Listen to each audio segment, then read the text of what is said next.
L'integrazione sociale a Castelfranco Veneto vola sulle ali di un aereo.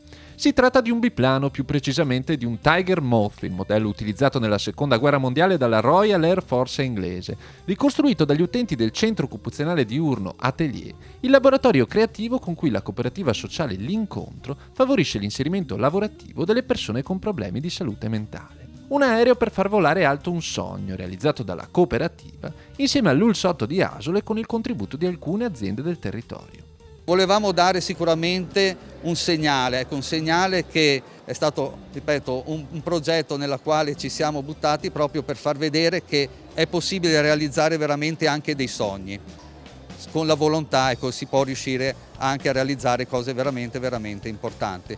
Un'opera mastodontica completata in 3 anni di lavoro grazie alla manodopera di 15 utenti della cooperativa, assistiti da un gruppo di volontari, appassionati ed esperti di volo dell'Associazione Arma Aeronautica di Castelfranco Veneto.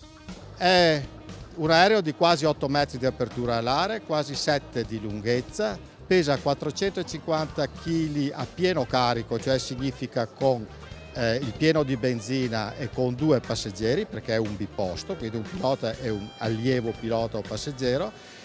Ha una velocità di crociera intorno ai 110-130 km all'ora, dipende dalle caratteristiche dell'elica, velocità massima di 160 km all'ora, motore è un Rotax da 100 cavalli, a doppia accensione, doppia alimentazione e quindi certificato aeronautico. Per noi vivere con questi ragazzi è stato un periodo di 3 anni, una collaborazione continua, e dover superare problemi tecnici tutti i giorni, anche manuali, perché noi abbiamo utilizzato materiali di tutti i generi, dalle cannette della benzina agli stendini delle biancherie per fare alcuni parti. Per noi è stata un'esperienza estremamente positiva. A far decollare il progetto un'idea del pilota e collaudatore Gianni Siliero, che ha vissuto anche l'emozione del primo volo a bordo del nuovo velivolo.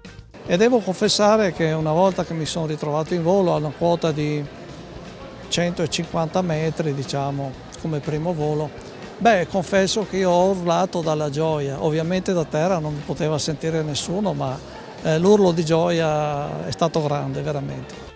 Dopo 60 ore di volo l'aereo è rimasto in esposizione nella galleria del centro commerciale I Giardini del Sole, realtà da sempre vicina a tutte le iniziative sociali del territorio di Castelfranco Veneto. Siamo ben contenti di collaborare con questa cooperativa perché lavora nel sociale e anche noi come centro commerciale diamo spazio a queste iniziative sociali per il nostro territorio e penso sia una cosa molto ma molto importante. E dai Giardini del Sole l'aereo ora è pronto a far volare alta la bandiera della cooperativa L'Incontro, che quest'anno festeggia 25 anni a servizio della comunità castellana. La cooperativa, come dicevo, è radicata nel territorio e si occupa di vari settori di interventi d'attività, dall'assistenza agli anziani, alla disabilità, alla salute mentale, ai minori. Invitiamo tutti a veder volare il nostro aereo alla prossima Festa degli Aquiloni, Idee per Volare, che è arrivata alla 19ª edizione e che è veramente una grande festa del territorio.